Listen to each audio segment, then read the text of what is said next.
I'm gonna mute everybody here. Okay. There we go. Okay. Welcome, everybody. Hi. Hi, Daryl. Hi, everyone. Hi, good morning. Hello. Hi. So I'll just start by just saying hello. Thank you all for being here. My name is Dana Taylor, and I work for the Sentinel Retreat Center near Caslow, British Columbia in Canada. And I'm an event manager and take coordinator for them, and happy to moderate here and support Alan in his second session with us here online. So thank you all for being here. And if you guys could just keep yourselves muted, and Alan's going to speak to just kind of the flow of this session. And yeah, so go ahead, Alan. Okay. Dana, from my heart to you and everyone at the Sentinel, thank you. I'm here in Bali. I've been in a long-term retreat here. Just a little bit about myself, about my background, my involvement in what I use as the word the psychedelic, and its so-called attempt at some form of understanding and integration into consciousness, into life. And this second installation of this series,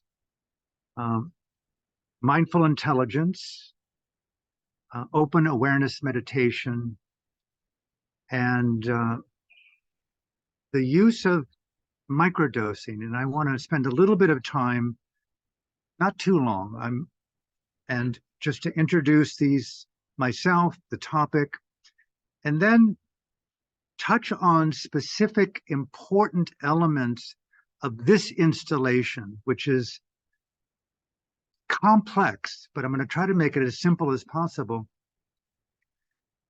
How to understand, I say it with humility, my understanding, not the understanding, but how to understand from my background, which is primarily esoteric experiential Buddhist psychology and deeply present time, present felt meditative presence from the Buddhist school within Myanmar or Burma, where I spent the good part of several decades in and out of monasteries as a journalist in areas of war and genocide, also in the former Yugoslavia during the last year of their war. I have a diverse background, and also I like comedy and theater and satire and play, and I'm not a teacher. I am not a guide. I do my best to share information from my experience, and I don't warn anyone, but my journey over the last 50 years has been so complex, so fraught with obstacles that are unseen, arrogance, judgments, self-judgments, condemnations, struggles, that I tend to stay in the student of life role. So please hear what I'm saying is primarily personal information that I'm willing to share, but obviously, to state the obvious, it's for you to discern what's important to you, and to empower critical, ethical self-doubt, independent thinking, and maybe there's some common ground here that in our question and answer periods or a dialogue, we can flesh out together things that may be valuable and transformational for you, your friends, your family, your community, and possibly for the future of freedom. And thank you for participating. I'll talk for 5 or 10 minutes in a period, then open it up for a question or two, then go back into another round of presentation.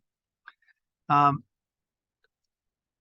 of the key things as a table of auditory content, table of contents that are important to this topic. What is mindful intelligence versus mindfulness?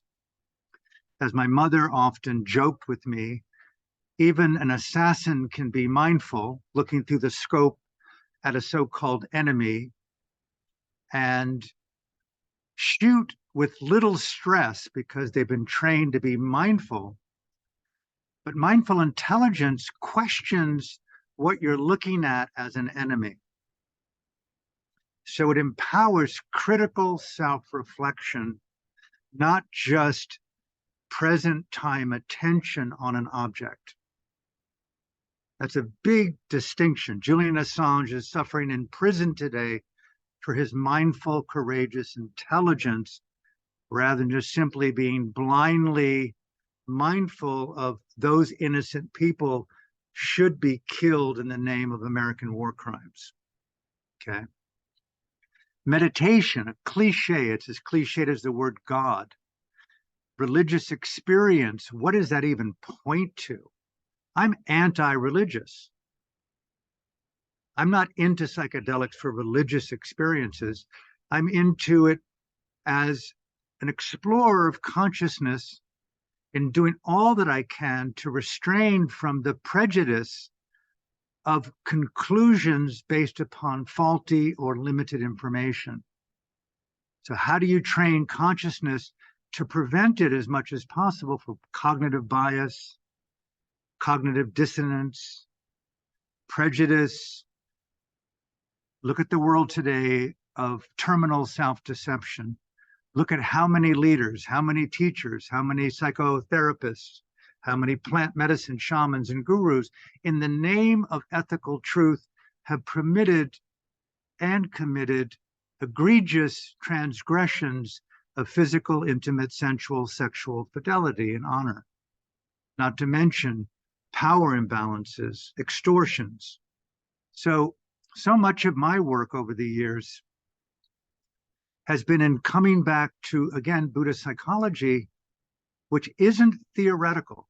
It's a type of existential psychological self-therapy. Another big point for me.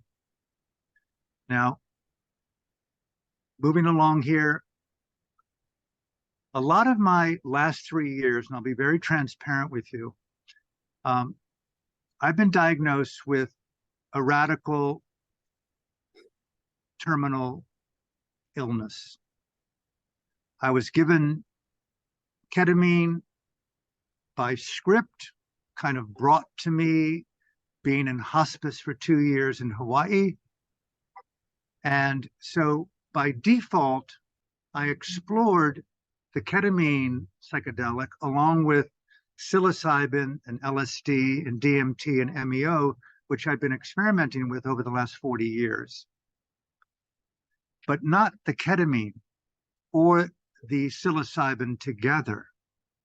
And so I developed a protocol for myself of psychedelic-assisted self-therapy, taking the whole plant medicine paradigm for me, I say this for me, out of the clinician's office. I'm phobic of 4 walls for some strange reason.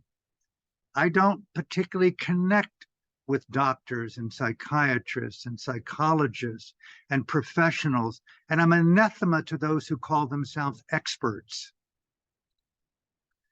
I am one who loves nature. I don't wear shoes. I barely dress. I like being in the light. I like walking around naked. So a lot of my own personal research with the psychedelic has been taking it into my own sacred environments.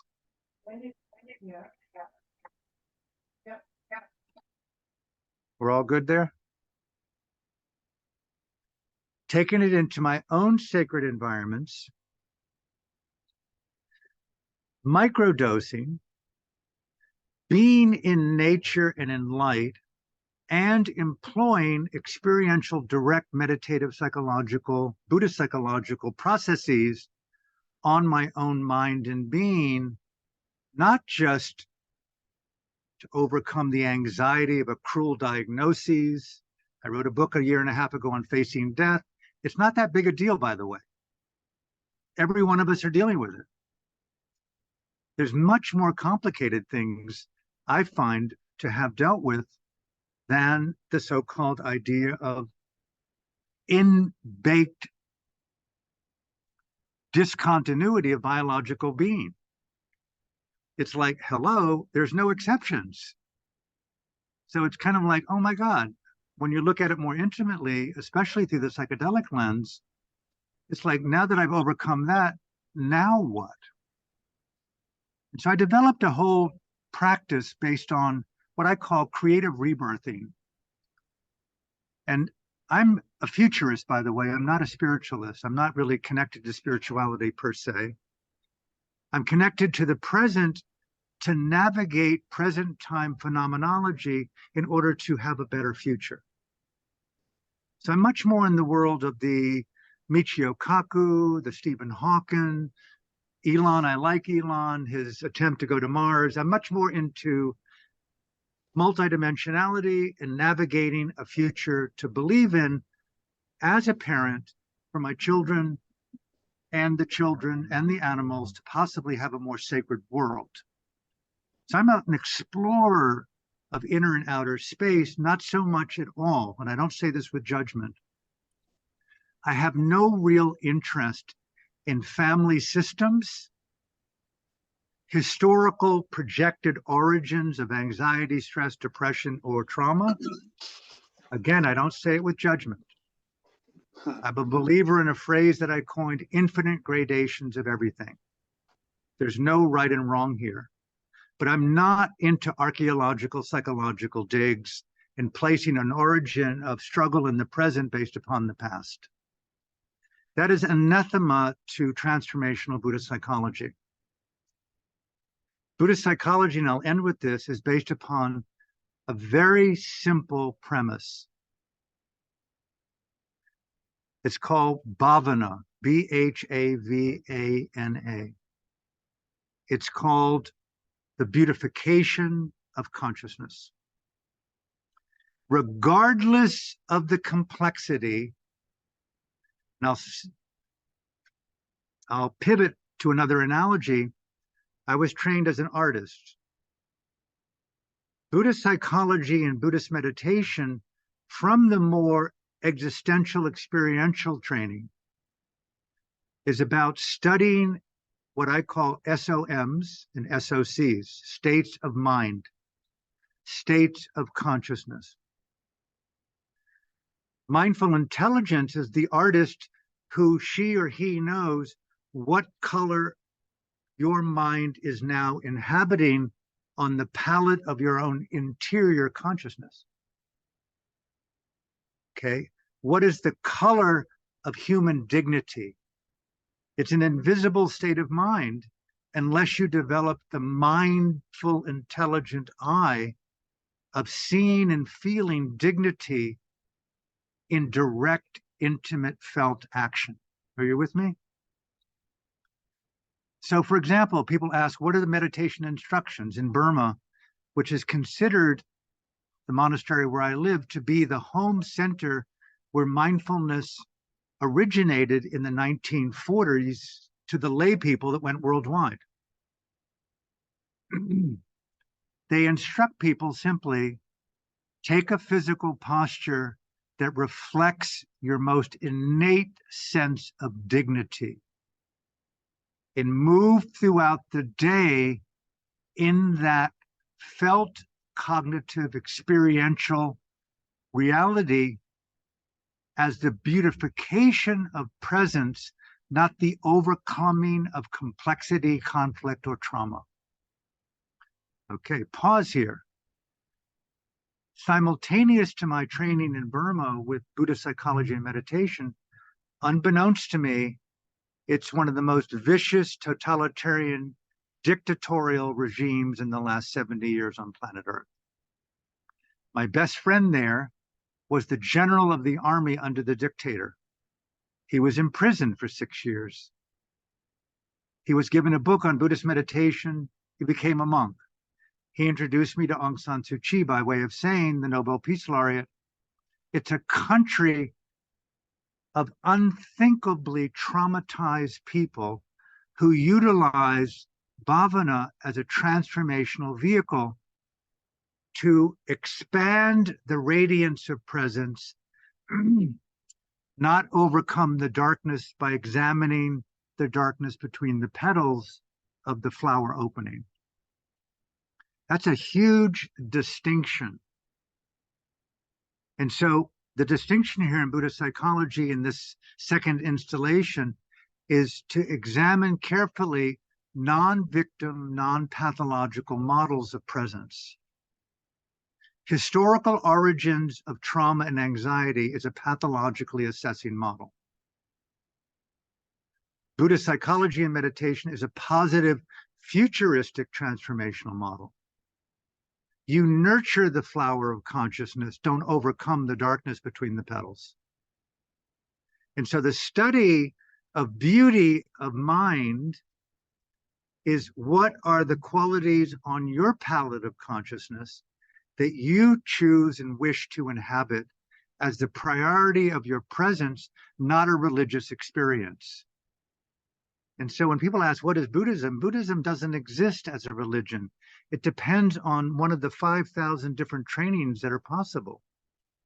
The experiential trainings are about the beautification and the choice of SOMs on the palette of your own inner mind. And so they deal with, and I'll close here, another phrase that I've coined is inner Dharma aesthetics, inner Dharma artistry. The aesthetics of presence. So why Buddhist practice isn't a religion, it is not a belief system. It exists as a felt experiential artistry as synonymous with how speaking isn't a religion. Making intimate contact with others through consent isn't a religion. It's an aesthetic based upon elegant, spiritual, emotional, psychological uniqueness. Last word, uniqueness. Beautification, the study of language, non-pathological models, positive transformation models. You mean no matter how much depression I feel and anxiety, yes, that is often good news. It is so obvious that culture, by and large, sucks. But guess what? I love the music that I grew up with and I like to listen to. It came from this bullshit culture that gave us art and theater and poetry and spoken word and liberty and democracy and human rights. And it's fucking flawed, but it's not toxic. Belief systems are toxic. And so to marginalize culture as the culprit is playing into the elitist colonialist game. Break that coma addiction. Hey, listen, I've lived in dictatorship. Guess what? I'd much prefer to live in the downtown East Side where my daughter grew up than to fucking live under dictatorship. I can listen to music there. I can play art. I can do what I want to do. I can go to the East Van Cultural Center and watch hip theater. I can go to the Dome and listen to people sing and play. I can get a job if I want. I can make love when I want. I can go to fucking any clothing store if I have the loot to buy clothing. I can become a seamstress. I can become a psychologist. I have choice.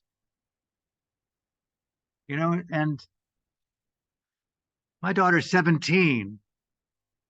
I lived in the downtown East Side on the corner of East Hastings and Dunleavy, off and on for the best part of 3 or 4 of her first 3 or 4 years. I moved to the downtown East Side area in 1997. I came from a Buddhist psychological tradition. I walked East Hastings all the time. 45% of the heroin that came there came from Burma. Now it's fentanyl. We use the word hungry ghost. I used it back in 97, 98. I introduced Gabor Mate to it when he asked me to coach him on his book. Turned him on to Buddhist psychology and non-pathological models. Never saw him since 2010. Never spoke to him again. Hungry ghost is a very ancient concept that I introduced him to. I brought it to the downtown east side among the people that I knew there. They weren't marginalized because they're hungry ghosts. It's because it's an insatiable example of how orifice fixations based upon bad drugs lead to an insatiable craving that moves into violent, toxic addiction. But my point here is, in Burma, where the hungry ghost and addictions, I coached him and talked to a lot of people on addictions. We beautify addictions. Addiction is a wrong label for something that's beautiful. It means that you fucking feel. You're not traumatized because you have an addiction. It's because you feel. The premium to feel is so valid, so powerful, so hard to acquire. A woman knows this as a mother, as an individual. It's intrinsic.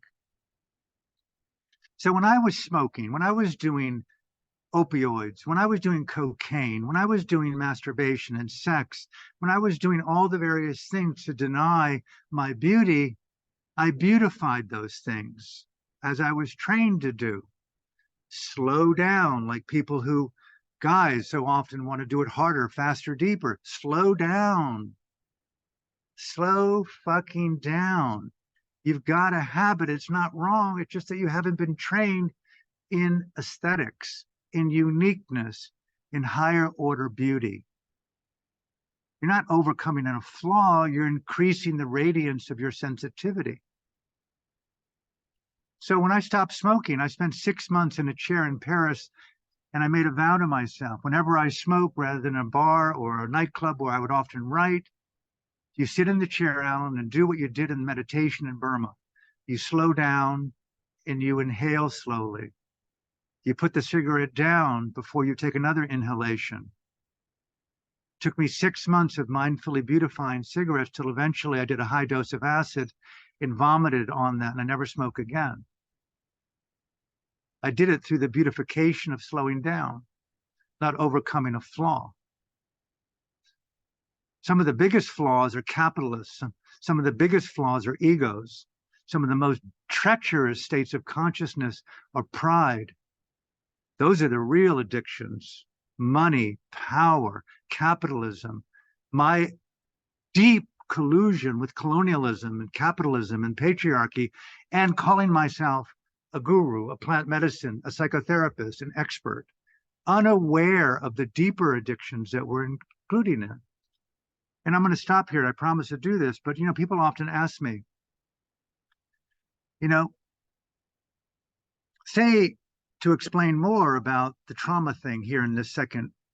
It's like, hey, listen, my mom and dad could have been better. Guess what? I've been an asshole. My mom and dad weren't assholes. And I didn't become an asshole and judgmental and arrogant because my mom and dad taught me that. It somehow was deeper than that. And for me to find fault with mom and dad was such a convenient waste of time target, unless you've been so violated, and I say that's legitimate. But rather, the harder thing is to understand gratitude, beautification. Okay, and so what now that I've healed my so-called inability of my mom and dad to give me a nipple when I wanted it, or when my dad didn't hold me and look at me long enough to tell me I was valid, and now that I've overcome my trauma, what about all the years from family of origin to today, all the people you traumatized? I mean, what about that trail of carnage? What are you going to do with that?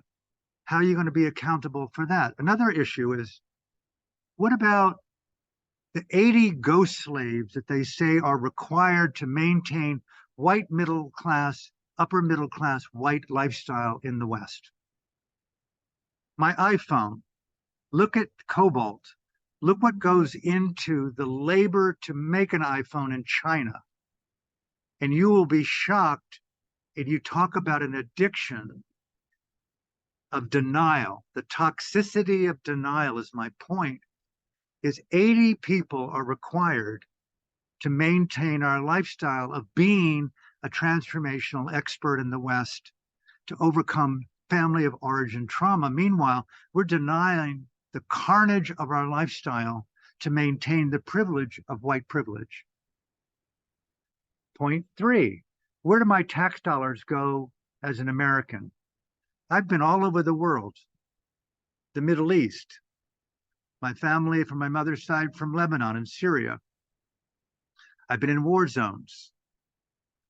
1 million Iraqi civilians based upon my money to decimate a culture, $7 trillion in Afghanistan. What about the trauma of denial about where my money's going to pay for state-sanctioned murder? How are we going to deal with that trauma? And we can go on and on and on. My point here is, Buddhist psychological point of view, there is no beginning to what we call in Buddhist psychology trauma, dukkha. It's fucking inbuilt. And when you think you've overcome a source of it, the next thing you know, through the shedding of your denial, you realize you got 5 other fronts to deal with, 10 other fronts, and eventually even some of the most psychologically sophisticated psychiatrists that have been in retreats and come to Burma to practice, when they shed their denial skins and just simply feel the nature of the mind and body that they cannot control, the complexity of that out of controlness instills a type of spiritual urgency. They're gonna, I cannot believe how much suffering and stress there is intrinsically in being embodied in form and consciousness. If I don't move after 30 minutes when I'm sitting in meditation, I live in hell. If I'm not given food, I starve. On and on and on. So there's so many levels to this. And I think a lot of it is, okay, this is why I'm all in, because of my love and respect for Dana and Jillian and Richard, who are old-time friends. And we have a proposed 10-day retreat coming up August 2024 for 14 people only, where a lot of what I'm doing here today is going to be put into a retreat format. So we're not just talking at Buddhist psychology in action or meditation, but providing a living context for it in deep nature. And so that's a little bit of the opening style, language, mindful intelligence, non-pathology, beautification of consciousness. Yes, you can stop paying your therapist and your clinicians to go to offices to overcome your anxiety, your depression, and your trauma. I can help you without cost how to overcome SSRIs and get you on a regime of self-respect and beauty and dignity with little struggle. You might even like it. You go like, oh, wow, I've never felt so good. Yes, there's a much easier way than dealing with the overcoming of a perceived source when in fact that source is an illusion. It's not that it doesn't have a relevant cause, but it does nothing in the long term to relieve the struggle.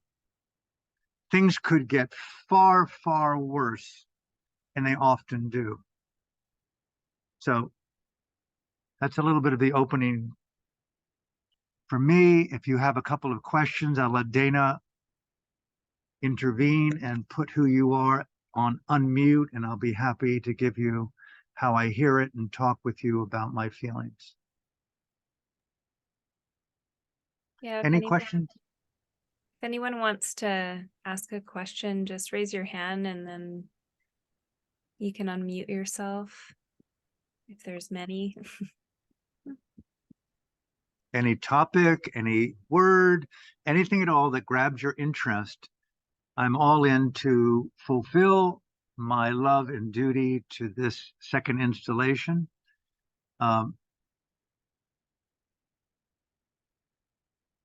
And if not, I'll just carry on. I just want to ask Alan, where will the August 2024 retreats be? Who is speaking? Joyce. Hi, Joyce. Hi. The retreat will be in Caslo, British Columbia, Canada in August 2024. And if you have any interest, we're going to put up applications sometime in the next month and to see who are the people most suited to come. And if you're interested, Joyce, just simply email Dana and express your interest, and we'll get back to you once the application is up. Sure. Thank you. Honored to look into that process. Looking forward. Alan, we have a question from Alon here. So Okay, cool. Take your time. Hi, Alan. Alonzo here. If I understood correctly, it sounded like you have a positive spin on addiction. I do. Yeah, I wondered if you could just speak a little bit more to that. Yeah, I can. Thank you for bringing that up. I'm sort of a radical empath, hypersensitive.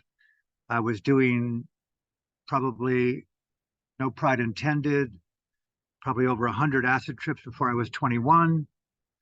I was a vegan, a yoga practitioner from 17 onward till to this moment. And I've been jokingly more addicted to more substances and simultaneously to most everyone I've ever met. And I've been successful at overcoming more addictions simultaneously than everyone I've ever met. And so I feel that I can speak about it, not that I lead from it, because each of the times I've used what I call the beautification model to re-inhabit more radiant, self-respectful, elevating states of consciousness. So I'm not overcoming some flaw in my ability. That's one point, and I'll get more into that. Is, I don't know whether you know this gentleman or not, James Hillman. You might want to. I do. I love his work. Oh, you do? There you go. Well, I met James Hillman once on a shared radio show in Los Angeles many years ago. I'm also conversant with his work. One of my mentors was John Perry. We were next door neighbors in Marin County for many years. He was the Jungian psychiatrist that took over for Carl Jung in the Institute when Jung died. He was a proponent of the radical authenticity and the elegance of madness. I'm an R.D. Laing fan with, the best, insanity is a sane response to an insane world. These are all beautification models. Can you say more what the beautification model is? It sounds like it's the opposite of thinking that there's a pathology. Is that right? Totally opposite. Okay. The beautification is SOMs and SOCs. What are positive states of consciousness that you consider to be important to live in and through and mix in your presence through your six senses in relationship to self and other? And I would encourage you, what are 6, 7, 8, 10 qualities? Mindful intelligence, authenticity, ethical, emotional intelligence, patience, determination, ethical courage, composure, resilience. Those are all beautiful states of mind. And so beautification deals with displacement rather than overcoming. It comes right back into the analogy of the flower. Flowers open based upon light, minerals, and whatever other qualities that are inherent in the environment and the ecology that allow blossoming. And I find the same to be said in human consciousness and human life, because when I look through the psychedelic filter and through meditative development, I see no beginning to consciousness or life. Therefore, Sorry, go ahead. I'm understanding a lot of what the words are that you're saying, but I'm still not understanding how you are framing addiction in a positive way. And I think it has to do with seeing the addiction, seeing what is positive about the addiction and seeing it as perfect in some way. Is that right? No, it's taking the word addiction off of however you frame what you're calling something that you do. Okay. And reinventing the language of your consciousness and identity through non-pathological framing. Addiction is inherently denigrating, I find. Okay, so changing that language to I have a propensity towards coffee, or okay, go ahead. Absolutely. Let's take a little bit of a time here. It's such an important topic. Is, for example, I loved smoking. I never saw it as an addiction. It was my best friend in war zones. Right. It was my best friend in writing books for long hours over many months. And I found an ally in how to use it well. And the only thing that I didn't do was I didn't see that it was killing me until my two favorite aunts died of emphysema through smoking and having stopped when they were 40, and I was still going strong at 55. Right. And so I said, wow, Alan, you might want to stop this. And I also got into a relationship with a woman who didn't want to smell nicotine when we were intimate. Right. And she said, I don't want to compete with addiction, not an addiction. I don't want to compete with Lucky when you and I are, lucky enough to have met, if you don't mind. I'm being very polite. And so I said, this is a worthy thing to overcome. And so I stopped marginalizing it as any kind of addiction. And I said, listen, I need to slow down. And so I decided to give myself a date, and I stopped. And what I did was I beautified my life through form. I stopped taking showers to get through being clean, and I started to take baths. I know this sounds a little corny, but it was my way of beautifying and slowing down. I bought soap and started to wash my face rather than rushing to get clean, to eat and to smoke a cigarette or to make love or to do something more important. I got back into my body and I started kayaking. And I got out of a chair and started walking a lot. But most of all, I never framed it as a problem except on a biological health level. And I've done the same thing with cocaine, with opioids. I've seen some of the most egregious so-called addicts are the ones who are addicted to their identity of being enlightened. Almost impossible to break them of that habit. And so a lot of it is language, and then there's the attitudinal framing of what it is and how you enjoy it and what you can do to replace that enjoyment with something better. That's all. Thank you. And a lot of it is, I find, repressed creativity, frustration in intimate relationships, and not knowing your voice in probably questioning the work or the way in which you make an income. And I think a lot of people's struggles is that they're confined by the framework of their livelihoods, their commerciality, and sometimes the lack of knowledge of how to be more open and intimate and transparent and consensual in their intimate relationships. Therein lies where that automatically, and one more thing, if you can bear with me. People ask me about how does this apply to me? And let me just take a few minutes to freelance in that. I was, as I said, I was given a script of ketamine in Hawaii through my doctors to overcome depression, that they told me I'm really depressed and you're not aware of it. I went, geez, okay, I'll give it a go. I don't know much about this thing, but I'll give it a go. And I got nasal. And the first thing I did that day was stop drinking wine. It was like it just felt like some kind of existential shrapnel in my mouth. And it was like, I never felt that before. Even though it was good red wine, it felt like just like that. It wasn't overcoming an addiction. I only drank a glass or two every other night, but it was something I did regularly. Guess what? Still don't drink. Okay. Stop caffeine. Whoa. Reduced red meat by 90%, all from microdosing ketamine to overcome their perception of my denial of a depression.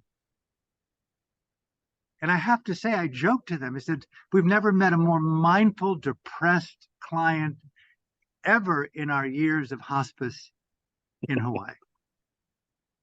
And I go, what am I in denial of?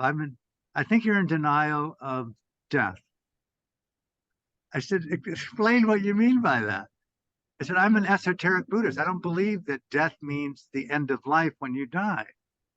Well, okay, I guess that's where we clash from Christians to Buddhists. But maybe you're in denial of the loss of your daughter and your friends, and this is how you cope. I said, okay, I'll give it a go. But so anyway, my point being is to be in medical care in Hawaii, where you could not save my life because there was no surgeon capable of dealing with me in emergency wards if it ruptured. I needed to pay bills. And in order to be in hospice, I had to take often what was prescribed, which they gave me endless pharmaceutical drugs. And because I had a propensity to pharmaceutical use, the next thing you know, I was doing morphine, I was doing Adderall, I was doing Valium, clonazepam, Ambien. And one day I woke up and said, fuck, man, I am utterly depressed from all these pharmaceutical drugs that I never would take. And so then they gave me the medicine to mindfully euthanize, which is really hard to get because I qualified to take my life because it was such a cruel prognosis of an aneurysm that could burst any second. And I didn't want to get surgery. And so one day when I decided to finally end the depression, end my life, and take rebirth into a heaven world, I came to the conclusion that, in fact, I'm not in my right mind. I'm not in a beautiful state of mind. I need to stop all these pharmaceutical drugs. And I left Maui the next day. One-way ticket 8 months ago, where I'm in Bali, where guess what? No pharmaceutical drugs. No desire to end my life. No fear of dying. I don't say that with pride, it's hard earned, but I have other fears. Fear of intimacy, of not being good enough at times. I mean, but it's been a beautification process. Again, it's like being out in nature and the gift of just breathing in context to consciousness that I ultimately do not have control over. I am held in the grace of God and the goddess, which is utter mystery to me. And so I go, oh my God, in breath, out breath, as we were trained in Burma, neither fear dying or wish to live. Keep beautifying, my teachers say. What are the beautiful states of mind on your palette, Alan? Keep reminding myself of the direct, intimate experience. And I use this word here. Oxygenate your addiction with a different label. Oxygenate your flower of consciousness. Don't overcome the pathology of it not opening on your terms. Never denigrate yourself with something that's gone wrong. I've seen too many women gang raped in war. too many soldiers who've come to monasteries who've killed 50 people. You can't go back to every one of those people and ask for forgiveness. They beautified their minds. So those are some of the things that I would remind you. I've also written about it quite extensively in a book called Instinct for Freedom and a Future to Believe in. You can get them on my website, and it gives you much more detail. And the 10-day retreat, if you have interest in it, it would be right up your alley. Thanks, Alan. In detail about this topic. Others who might have a question before I just jump back into next round? Crystal had raised her hand. If you still have a Crystal, question. good to see you. Take your Nice to- time. Nice to see you, Alan. Well, then I didn't have a question, but let me see. Maybe, perhaps there's something I'd like to you to speak to. I too believe that all these Western modalities, no matter how cutting edge they are really obsolete, as are models of worship. And I don't mean just religious, but spiritual guru lineages and so on, because I don't think that there's any way out through those models, because they're addressing a dukkha or suffering from the place that it originates. And I don't know if this is clear, but I feel like you can't think your way out of the mind with the mind that is steeped in that indoctrinated belief system. So what is my question? Why do you think that has become so prevalent as a way out, and it doesn't do anything? Well, it doesn't do much. It's not enduring. It's not deep, you know. This is the study, from my humble opinion, this is the study of civilization, the study of consciousness in discernible terms from recorded history. And from my background, primarily it's been in traditional South Asian Buddhist studies. I was blessed to have extremely talented, intellectual, refined teachers who dealt with a maverick, a rebel, an addict, an artist. They were patient with me. They enjoyed my intensity of questioning. My response is, delusion is as old as the universe. And from a Buddhist psychological point of view, they call it moha, M-O-H-A. And it has a twofold meaning, Crystal. Your eyes are wide open and you see reality wrongly. And secondly, you interpret that wrong reality in your wrong way, your wrong right way. So you're in a double conundrum by believing your own self-deception to be honest, mindful intelligence. And so many people state some of the most obvious examples.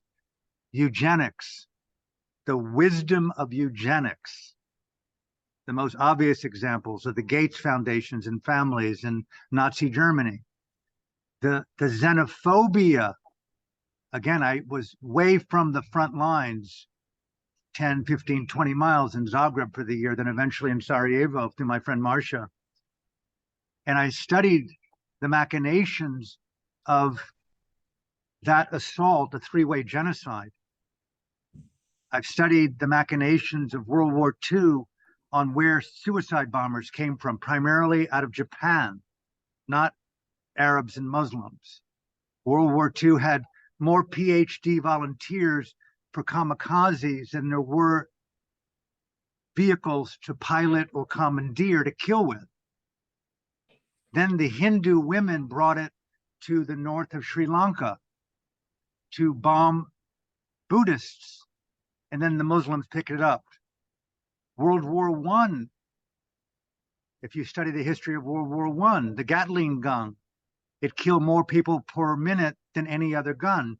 They needed more volunteers in England to be able to rush the Gatling gun on the front line and to have more willing deaths than the Gatling gun could kill in order to take over that line. That's where the suicide killing came from. Average lifespan of a volunteer was 19 minutes. Why is that considered? That's called the delusion of nationalism, the delusion of hierarchy, the delusion of a belief system. And a belief system can be any number of different belief systems. Look at my country, look at your country, the march of democracy.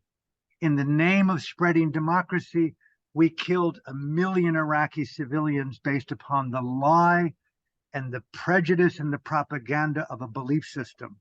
What's the psychology, Crystal, of what we could call an aberrant delusion that leads to toxic, violent, often male-oriented behaviors? That's the study of felt Buddhist psychological presence in real time in consciousness. And with the quality of microdosing, I don't believe in high dose hallucinations at all. I'm anathema to that approach. Smaller, cognitive enhancing, so there's hyper communication inside, and you know that you are in control of your faculties. You're studying aspects and conditions in consciousness, not looking for religious experience. And so the short answer is we need to study as a species the intelligence of delusion, wisdom, freedom, and critical thinking on a felt level of self-responsibility, starting with us. If I had psychedelic activism in my blood, phrase I've coined, I'd go straight to the White House and say, Mr. Biden, open your mouth and let us do a weekend session with a medium dose of psilocybin. And Dr. Jill can sit there and hold space for you. You can bring all your friends, and let's talk about what you may not be looking at in yourself to want to kill the world and kill all Americans and kill all people. And I'll bring in Mr. Trudeau as well, and Macron too, and let's throw in Charles Schwab or whatever. So my last point, Crystal, is, okay, wow, what are some of the examples? You know, I was in Hawaii for many years as a young man, and I was once swimming with my partner at the time. We went into the lagoon, and we followed some so-called Hawaiian octopus hunters. I don't know what the plural of octopus is. Is it octopus or octopi? Anyway, so they had no gun, no weapon. They had goggles, masks. They looked at an octopus down on a rock, clinging with those 8 tentacles. They went down there, picked it up, tentacle by tentacle. What did they do with it? Put it on its back. You may have heard this story before from me. And they went around to 4, 5, or 6 or different octopus, and 4, 5, 6 different octopus. What did they do? Stuck unapologetically, mindfully, robustly onto the back of their torturer who's going to take them to shore. What did they do? Pulled them tentacle by tentacle, beat them to death, and ate them for lunch and dinner for the next month. Now, one asks, humans aren't as stupid as octopus, but we get the point how easy it is with the tentacles of unrecognizable conditioning to stick to things that are detrimental to you and me as we are as a species. Look what people are saying right now about what's happening, right? I don't want to be a monger of toxic beliefs, but it's like, how do we get here? Delusional consciousness, mistaken for justifiable violence, blah, blah, blah, blah, blah. The deeper issue is the psychedelics, yes, heal, heal, heal, but the people that really need these things are the people who are killing off massive populations. And I'm a believer of, like, let's take it to the elites, dude. Let's get onto the streets and demand microdosing of the elites, the United Nations, the Security Council, all leaders, the G20. Let's be arrested for bringing the psychedelic to the government leaders and make it so advantageous for them to be held primarily by women who are convening to hold sacred space. Not me or men, but it's like, what am I not seeing in myself that might enhance my political standing, my understanding of democracy and human rights. So I ask people, what are you clinging to, possibly, not to marginalize the word clinging, that may be analogous to the octopus? I once heard a story in Vietnam. A man went to war with America, left his young child with his wife. The mother consoled the boy over many years with the father's absence at war, with telling stories around a fireplace, and talked to the shadow of her body on the wall as if it were her husband and the boy's father. He grew up believing the shadow was her father, his father. One day the man came back from war. The son ran up to him and said, "Oh, you're not my daddy."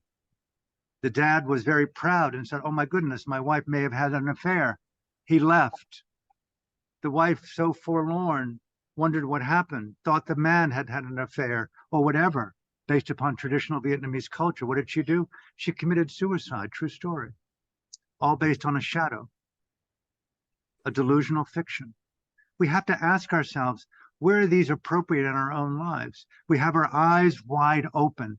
How many Buddhist teachers, religious teachers from the Pope and priests on down, shamans, plant medicine teachers and gurus, people who were sincere one day and a year later, look at the carnage. Are we capable of that? Yes. When I was in Bosnia at the end of the war, I went out to Srebrenica, one of the largest exterminations of people in modern times post-World War II. 6,000 Muslim boys and men were separated from the women by the Bosnian Serbs, systematically executed in 48 hours, the women often raped as they escaped. These mass graves who went out to them, the stench is beyond a parable. I imagine the hand that I was seeing sticking up through the putrefying ground, Crystal, could have been me. This person was married, had a child. Could I have done what these Serbs have done? And I said to myself, in all honesty, yes. If I believe nationalism to be true and them to be the enemy, I would do anything to save my daughter's life or my country's life or my belief system's life. Be sure of it, when forced and push comes to shove, you can do what you call the enemy is doing. That I have seen. That's a very deep position. Women know this, I think. This is why reconciliation right now is so crucial for species survival and planetary futures. So this question that you're bringing up, it's not just a personal issue, it's civilization. And again, I have my background, I've got my little bit of, I pray, I've got time to fulfill my promise to do this retreat. It's really the highest thing on my list a year from now. I want to do it in the brightest of sunlight. I want to go back into deep nature. I want to swim in the lake. I want to be with a small group of people. You know, and I end with this before we get into another question. You know, in 1995, I was in Kaslo with Jillian and Richard, and we were doing a retreat there for about 10 to 12 people. And it was there that I first learned of Aung San Suu Kyi's release from 6 years of detention, and in which I was invited to possibly go back into Burma underground and do a book of conversations with her. Now, ironically, all these years later, Crystal, she's in solitary confinement in her own country, vilified by the world and by many of the elites, and how misguided that witch hunt is. This is very personal. She's my friend. I've had 10 people murdered in the last 2 months in Burma, close friends. So this question you're bringing up is very close to home. How did that happen? How did Burma, the seat of mindfulness, get so utterly abandoned to the point where the greatest women and men in revolutionary modern history are routinely vilified? Like women were burned and vilified and crucified in my own country and in England. Welcome to modern day patriarchy, right? So this is a part of my paradigm. It isn't just personal. It's civilization, it's national, it's global, and it's the future of existence. I'm very much into existential anarchy. Think for your fucking self. Come out of the paradigm of so-called experts and systems and religions. It's a failed mission. Let those who need to do it, but I'm going to start speaking more and more of thinking of how I feel, not marginalizing anything, but the wisdom of what I'm thinking from my humble opinion. And I'm going to come out of the closet now that I've so-called overcome yet another round of addictions. I go like, now what? I want to dance again. I want to make love again. I want to come out of the fear of falling back into the death trap again. I'm more vital than ever. It's like, fuck all, man. Who isn't dying? But don't give me that as a reason to motivate me to live. That's bullshit. I want to see my daughter again, not imagine I'll never see her again, therefore using death as a catalyst to motivate my life. Fuck off. So anyway, that's my passionate entry to that topic. And we can go into it more. And I hope you are at the retreat. You're guaranteed a presence out of the 14 if you would desire to come, Kristen. Thank you, Alan. It was beautiful. There's another phrase too that I'd like to leave you with. A phrase that I've used is, it's twofold.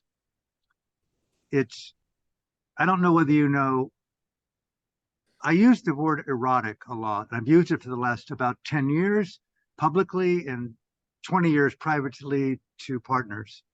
But publicly for the last 10 years, and I've used the term called eroticized Ubuntu. I'm not speaking to sexual eroticism. I'm not negating that, but eroticism here is adventure, positive futures. Okay, when I'm erotically involved, I'm heterosexual with a consensual partner. I'm not looking at overcoming pathology. This is playful, mystical, sensual, erotic, present time aesthetic. This is joyful, playful adventure. That's meditation. That's the beautification of presence. But the word Ubuntu, you might know of it, but Desmond Tutu, passed away some years ago, the chairman of the Truth Council post-apartheid, a book worth reading, No Future Without Forgiveness. He introduced me to the word Ubuntu. Ubuntu is a South African term. I cannot be who I am without you. Your dignity and my dignity are inseparable. Your freedom and my freedom are inseparable. I become who I am through you and vice versa. The erotification, the adventure of existence and liberation through context. Point one.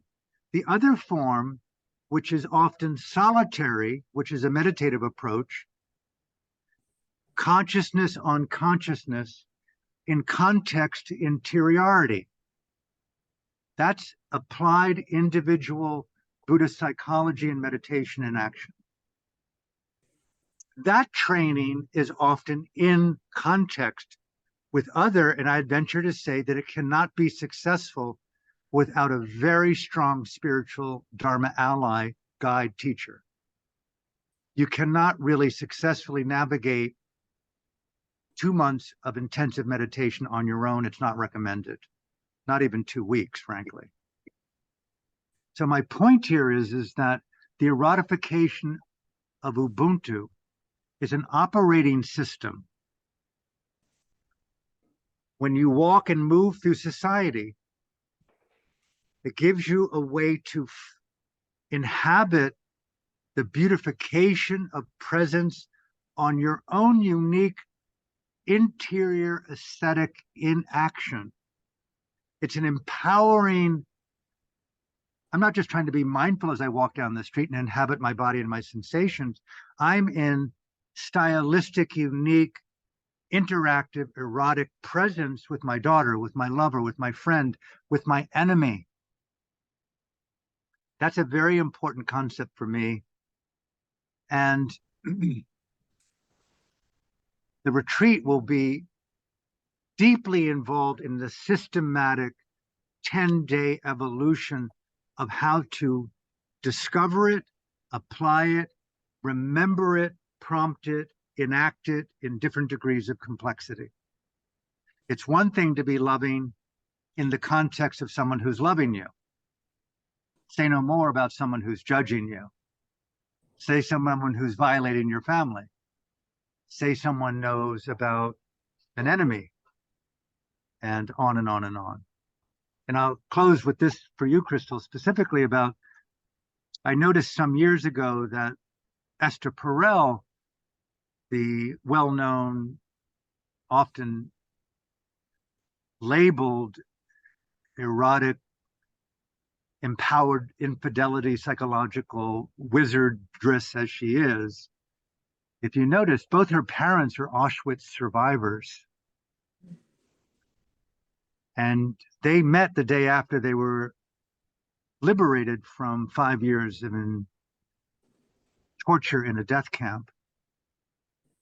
And they got married, and they had Esther and I think maybe other children as well. But they made a vow, according to Esther, that upon their release, that they would live in the future of their adventure and not see themselves as victim of the Nazis.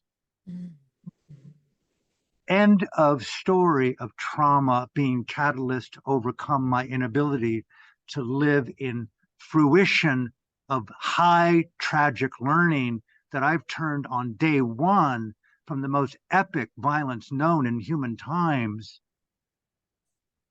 from a Jew who has every right in the world to talk about the legitimacy of trauma. And she goes, no, I turned my psychology practice into erotic presence. So it's not like some, maverick guy healing from the cruelty of a diagnosis. It's a big tradition, Crystal. And again, I say this with due respect to Gabor, who came to me for coaching prior to his book with the title I gave him, is that I explained, I haven't read his book. This is an entire system. It's a non-pathological model. It doesn't believe in origins of any form of trauma, stress, anxiety, depression. Those are all mislabeled Western commodifications of consciousness. And it's often rooted back to inability to imagine, and often being stuck in the paradigm, no offense to anyone, we need to earn a living, of being captured by commerciality and publishers and publicists who force upon you labels like experts. So you get on more and more high profile podcasts, Joe Rogan, Rich Roll, blah, blah, blah, blah. It's all forced upon you by your collusion with capitalism. But the truth is, you're full of shit like the rest of us. You probably be the first to cry. I've seen seasoned journalists in war zones proudly, let's go to the front lines. And next thing you know, they're shitting in their pants. Get me out of here. At the expense of those who are armed combatants risking their lives to do that. So you got to be very careful of your bravado, your expertness, and all that kind of stuff that comes down with, again, and I say this, I've been on stages for 25 years, the commodification of consciousness is alive and well in the spiritual, psychological, psychedelic scene. Blah, blah, blah, blah, blah, blah, blah, blah, blah. What's new, right? Same thing in my scene, the Buddhist scene. They're some of the richest people are the Buddhist teachers. In their nonprofits, millions, unbelievable real estate in some of the finest areas of the world, living in mansions. I mean, okay, so what? So what? I have no offense to that. It's like, but it's not my shtick and it's not my interest to live in that world. It's like, I don't want to do anything except what feels. I'm an aesthete. I believe in my senses. I love sensuality. I've been down the road in years of family origins psychology with some of the best psychologists out of San Francisco. And all of them came right back to, for men, primarily, it's somehow the fear of intimacy, the fear of not having the power that they believe that they need to have through numbers, views, likes, swipes, sales, and often not having teachers who are really there for you by not colluding with your so-called charisma, your existing numbers, that kind of thing. That's why I stopped teaching in 1990, is it was just the landscape was like, whoa, I don't want to be part of that. I'd rather just speak my mind on stages where humor, satire, and comedy are applauded rather than belonging to the cult of conformity. And so one of the most lacking things in this dialogue, Crystal, is like you and I are having with these other beautiful people, is there's no real active debate within the psychedelic, psychological, transformational, Buddhist, spiritual yoga community. It's all people who are kind of thought leaders in their respective cult. No one who has a difference of opinion. I've never been invited to any of the leading summits of the most respected thought leaders in the world. And most of these Buddhist teachers I introduced to their teachers. It's laughable. It's really, and I'm not even a Buddhist anymore. I wouldn't belong to the cult. But to think for yourself, right back to, this is where the word mindful intelligence is so important. What are the constituents of mindful intelligence? Out of the container of a system or Buddhism, your direct experience, this is where I come back to the low dosing. And if you come to the retreat, that's going to be an option for those who are there based upon Jillian and Richard, who are longtime users, and Dana, who has a lot of practice in holding space for people. I don't have that background. I hold space for myself and the few people that are near me that I get down with, but I've never done it with groups or strangers. They have, and that's why they've got to be there. But I want to be in that context and just break the threshold where, oh my God, how interesting. I'm willing to look a little bit around the corner of my certainty with a degree of joy, not feeling that I'm reprimanding myself. Like, how could you get Justin Trudeau to go, I think I'm coming in August to this World Dharma Sentinel sponsored mindful intelligence meditation retreat. And, I want to see what I don't see. Just that alone, Crystal. I want to see what I don't see. If we could only learn the intelligence of that phrase and be sincere enough about it, just think of how the world would be different.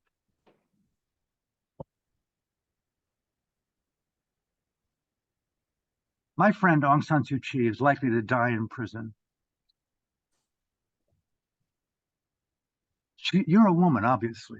I'm a man. I don't understand the mind of a woman. I'm inspired to learn more and more about this thing that I use frequently, the divine feminine. But to me, some of the attributes of that, often even in men, obviously, is the willingness to look and feel around the corners of certainty. Call it innate modesty and humility. Questioning, independent thinking, all those refined qualities that seem to be often missing even among the intellectual male dominant influencers. There's such certainty in Jordan Peterson. Scary how certain this guy is about everything. I go like, whoa, man. Sam Harris, certain about everything. Joseph Biden, certain about everything. Donald Trump, certain about everything. It's like, you don't realize that certainty when you don't have power leads to you being a running dog for a dictator, killing people in the name of your certainty. How did I pick up that gene of certainty, although I'm a nonviolent activist? Next thing you know, I'm a legitimately justified violent activist in the name of justice, truth, freedom, and human rights and democracy. And I've woven those labels through my own delusion. That is the nature of this retreat. This is where I would like to get it out to. Well, I'm a psychiatrist. I'm Roland Griffith. I'm a, I want to learn what I don't know. I'm a Buddhist, but maybe I haven't had the kind of, I want to come to this thing. I want to get down and see what I might not see and learn what I could learn while I'm still alive. And equally, I'm all into an Israeli refugee, a Palestinian refugee who Dana and Richard and Jillian and I deem, yes, you are right for this retreat. Some of the best leaders in the world should be, I think, former soldiers who weren't colonels and generals, who defected. Snowden, Julian Assange. I've got any number of 10 to 15 revolutionaries that are in hiding in Burma. You can zoom in to your next thought leader program and what it means to put revolution and Dharma intelligence in action against dictatorships that want you dead. A refugee in any number of the different IDP camps. Bring in other people who have deep wisdom. Again, I spent a good part of a decade off and on the downtown east side because my daughter lived there with her mother and her former partner who started a halfway house for sex workers and violated women, the Pink House. I knew these people by name. I've been attacked numerous times. I knew how to talk with them. My daughter grew up with the most disgusting sirens, her bed shaked, ambulances. I'm not saying that from any pride. I'm just saying that there's a lot to be learned in bringing someone who is there, not just volunteering to work, but have someone to translate a fentanyl so-called addict who's there with someone who's working there and bring her or him into these retreats. And the last thing I want to make a point here is, I brought it up to this gentleman. I'm sorry I can't pronounce your name properly. But when you look at James Hillman's work and my mentor in Marin County, 100 years of psychotherapy and things are getting worse. He didn't realize as a therapist in LA that many of the people he saw every Wednesday, Tuesday, Friday, or whatever, keep coming back to work on your denied archetype, your denied inability to understand and adjust and to integrate. After many of his clients left and moved and wrote him before the internet, they were in some way all better in the next week or month without even having a session. And he realized that so much of what people deal with is contextual. It's not in consciousness, it's context.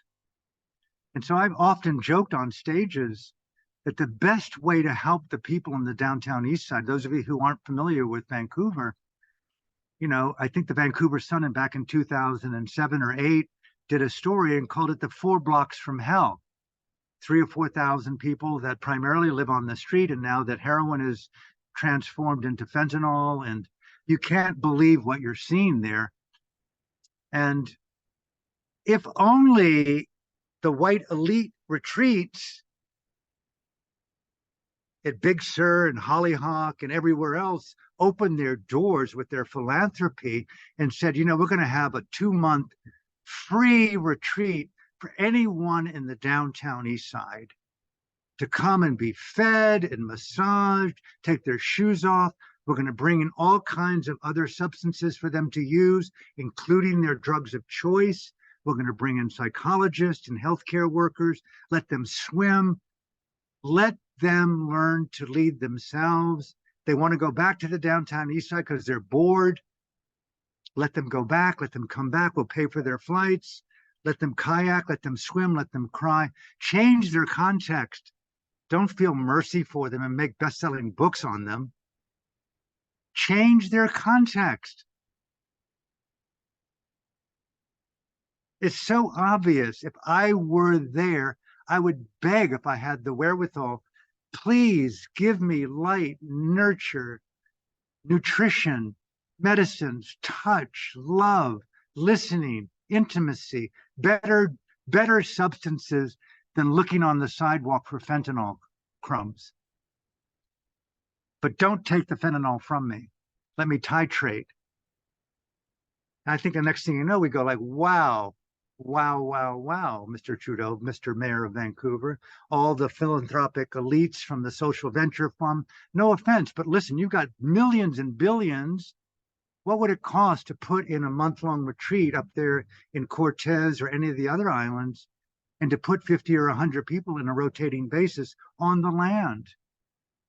Just a little bit of imagination, it could be pulled off. So anyway, these are some of the innovative ways, rather than just being someone who's talking about theories. Put it into action. I've just recently written a book with my colleague, Aung San Suu Kyi from prison. My innovative style there is, hey, Mr. Dictator, you're not willing to call off a genocide? I'm willing to come there and let's have an open dialogue for a month. And let's call it the Voice of Hope, Conversations with a Former Dictator, and explain to the world the wisdom of what you're doing to incarcerate 19,000 political prisoners and to bomb innocent IDP camps and to incarcerate a Nobel Peace Laureate and to commit genocide in the ethnic minority areas. I want the world to know what you think. I'm all in. It's a positive outcome. Or I could turn the whole thing into a drone attack and just have him killed. So that's my rep. Dana, how are we doing for time and so on and so forth? Yeah, well, we still have another 38 minutes to be with you. I can talk on issues, or I could totally get down with any questions or issues that you have and dive in with what's important. Even if you have brought up things, don't hesitate to speak up. Anyone who I don't see, I'm all in to provide the best connection possible. My only misgiving is I'm so yearning to have intimate, felt mannerism contact. You know, it's like and I don't really socialize here. And so I'm kind of in my own little bubble. And I've been microdosing so consistently that I had to purposely restrain to be more coherent than normal when I'm just in my own little story. But if you want to talk about psychedelics or dosing or anything like that and how it's influenced me meditatively, the whole issue of neural pathways, existential neuroplasticity, all of that is just utterly fascinating. And I've talked to Dana a bit about it and Jillian and Richard, but it's going to be an integral part of the 10-day retreat that we're proposed August of 2024. I'm coming out of the closet after 40 years of personal use with it. Alan, Alonso has a question, or he's Please. raised his hand again. Yeah. Take your time. Thanks. Yeah. My question, I'm really enjoying the dialogue and the discourse, and I'm also aware that I thought we were going to be talking about microdosing and meditation, and I guess everything relates to everything in some way. But I guess I'm wondering when we get more specifically to that topic. Let's dive in right now. Thank you for the invitation to do what we publicly said we'll do. Thank you. So let me start with the latter concept first, just in brief, and then get into the microdosing. Meditation roots intimately, from my opinion, into direct personal experience. This has now been used almost everywhere, embodied presence. direct personal experience, and hear this please carefully, two basic dimensions of reality. One is conceptual, the other is, call it ultimate, for lack of better terms. Conceptual reality is the use of acceptably agreed upon concepts to point to or define what is often internal or external reality. For example, America and Canada are concepts. There's no way that you can touch the earth and call this is intrinsically America. There's no border between America and Canada other than an agreed upon concept, correct? State the obvious. That's conceptual reality. There is no Indian, Pacific, Atlantic Ocean. The experience of an ocean, you get into the water and you must feel it as a physical sensation in your body. You overlay an idea of what ocean is, but that's a concept. A concept can't be experienced other than a thought in the mind. Nationality, time, location, it goes on and on like that. And so meditation deals explicitly with those two dimensions with the emphasis on direct, personal, ultimate reality. Now, ultimate reality is twofold in the meditative traditions that I've been trained and I live in.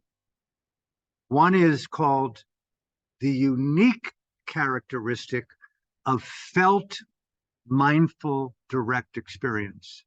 So, for example, the felt, direct, mindful experience of patience as a state of consciousness, an SOM. What is that?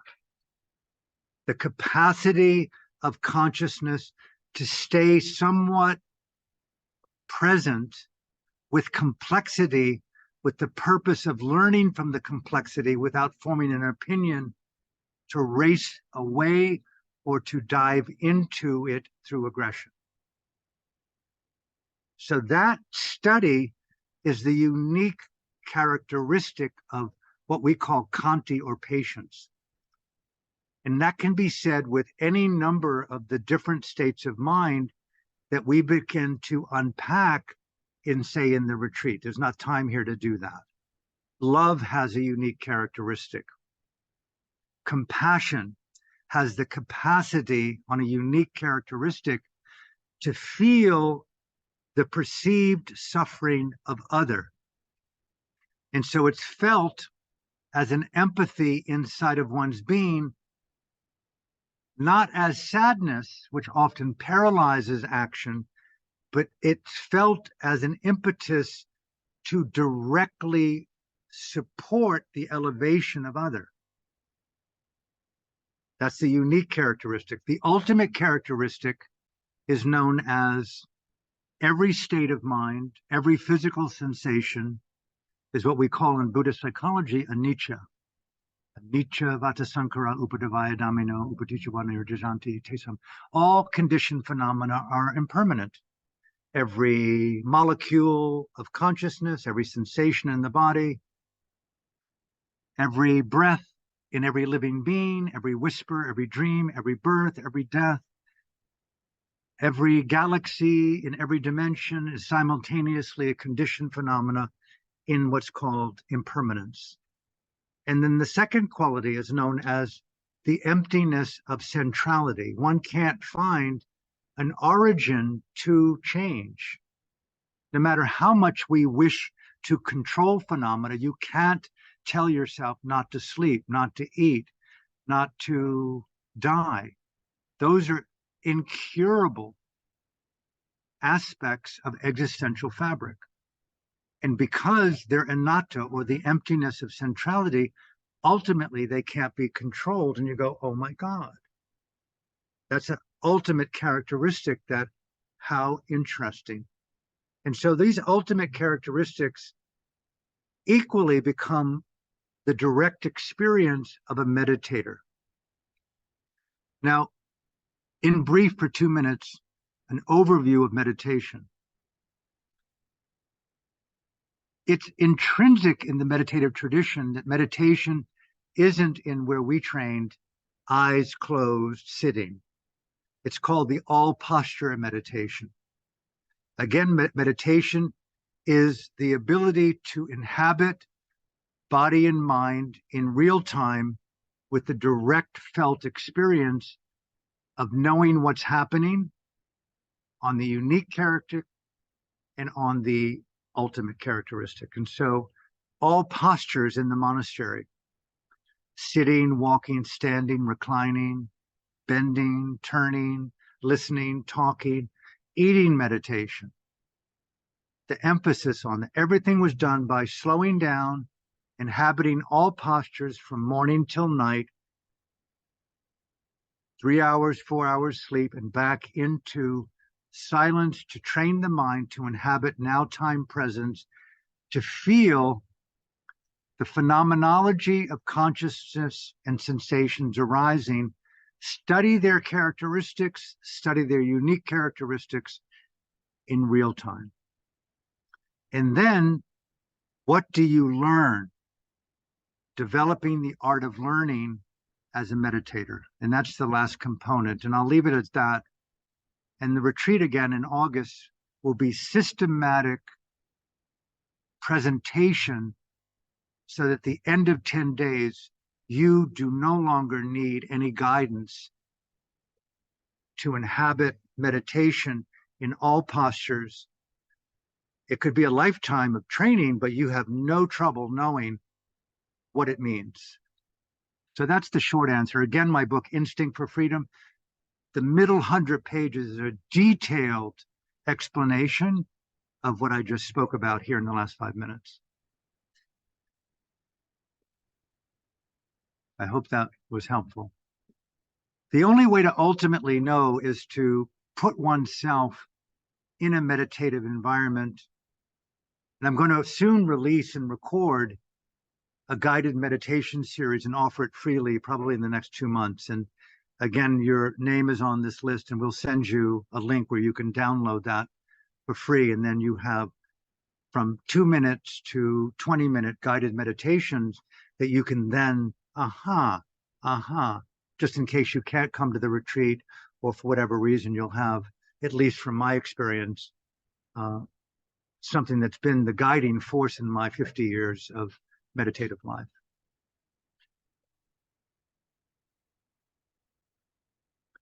Any other questions that might be important to you or others? Or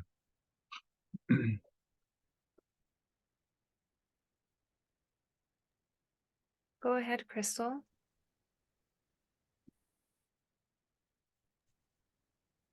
please take your time. Alan, on the first Zoom you did in the summer in this series, I asked you about microdosing, and it really stuck in my mind when you said it will open up windows that you never knew were there. And I just thought perhaps you might speak to how that enhances the creativity of life unfolding as a purely creative act, because we are creative beings.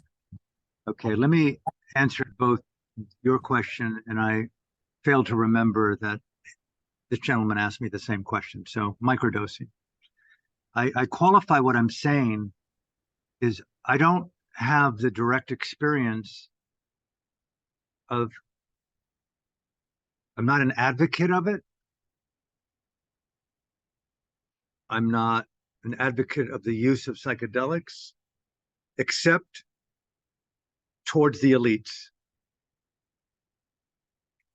And in my upcoming retreat at the Sentinel, will be the first time in 45 years that I've ever been a part of something where I've wanted to participate intimately, to be that close in. The way that I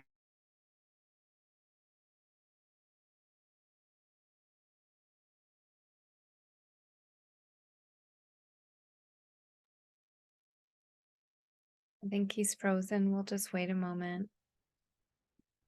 Here.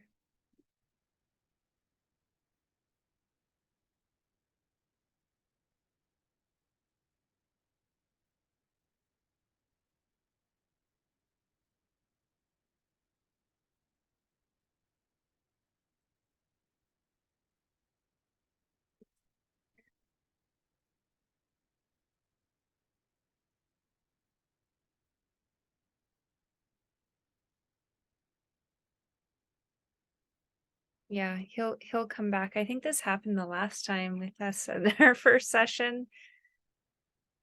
So he'll log back on.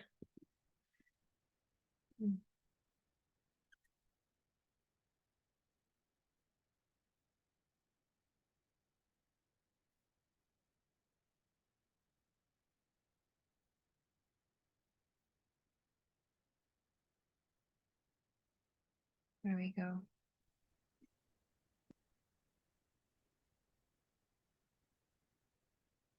Are we back? Yeah, you're back. How come I can't see?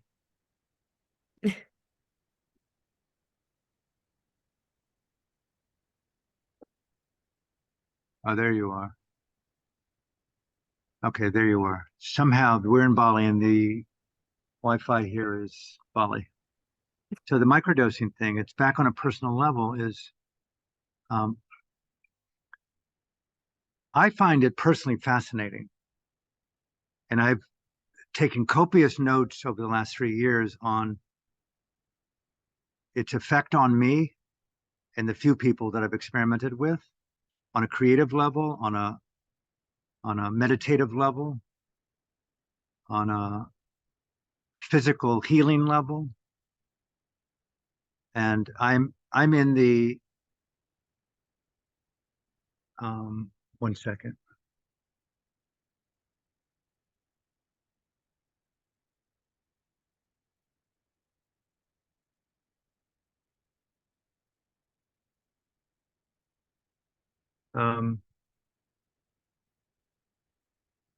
The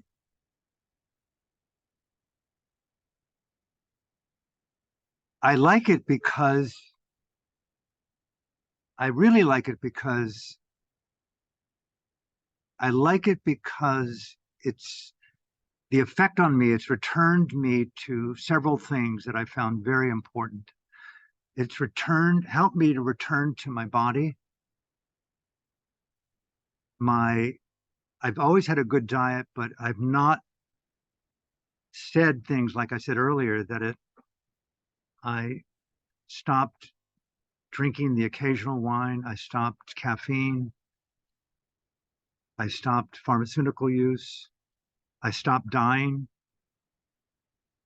I stopped a lot of social media. I stopped a lot of relationships that no longer, they weren't meaningless. They're all beautiful, but I just re-inhabited higher priority presence and began to feel the radiance of being in nature. I lived primarily on Maui for the better part of a year in a place I called Deer Park and walked and meditated in an area behind Baby Beach where I spent many years and many decades meditating with the doves, the hummingbirds, the monkeys in nature on dosing. And I found it utterly fascinating to feel an increased radiance in my well-being and the erosion of any inherited beliefs around the wrongness of my diagnoses or the wrongness of my approach to the medical community and the empowerment of my own dignity, integrity, naturalness, simplicity. So I found positive results. Some of the things I found questionable, it from the microdosing ketamine, it insulated me sometimes from social contact. It heightened my so-called Dharma instinct, where I returned to a kind of monasticism, where I think my psychologists and doctors thought of as a kind of depression because of their own way of living. I can't say whether it's an issue of age or struggle, but I felt the absence of sensual or sexual interests. Whereas on psilocybin microdosing, I felt more able to inhabit sensual erotic intimacy. Not that that was a priority, but I felt more natural there. But on ketamine, I felt, unless there was already an existing strong relationship, and then it became natural. But left to my own natural instincts, I wanted to write, create, articulate projects that I felt really important. I've embarked on a documentary film process. We just filmed 23 hours of incredible footage. I've conceived with Jillian, Richard, and Dana an innovative 10-day retreat that I'm really interested in putting out to the world as an exploratory discovery process. I've got 2 or 3 other books that are coming out in the next 2 months. It's been a prolific period of creativity. Never slept better, Crystal. I feel that the beautiful states in me have only enhanced, but I was saying this to Dana and Jillian and Richard, that on the ketamine, microdosing, it's a misnomer. Microdosing ketamine is a way of doing small amounts throughout the day, which stay in your bloodstream, but doing a large amount by the night. Next thing you know, you're going a small amount, and it's not microdosing. It's like you've done a lot that day. And next thing you know, it's not a lot according to an IV or an injection or a lozenge, but it's like, then you start to meditate, and the neuroplasticity of it is, whoa.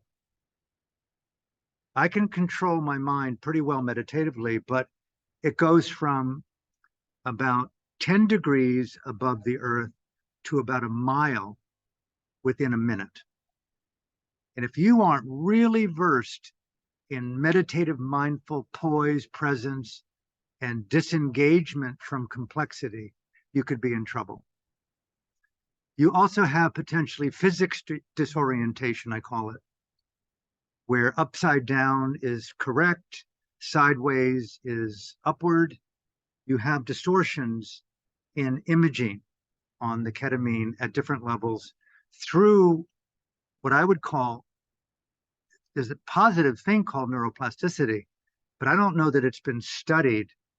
And I haven't asked the clinicians, but I've done it on myself a lot. I've not met many people that have microdosed, medium dosed ketamine for the last several years, 3 to 5 times a week. I haven't studied that.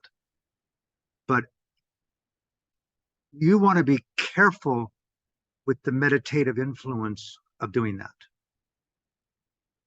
With psilocybin, that's a different story. Like, I'll give you a practical example. The other day, I did a small amount at night, and I did, which I normally do when I go to bed, I meditate.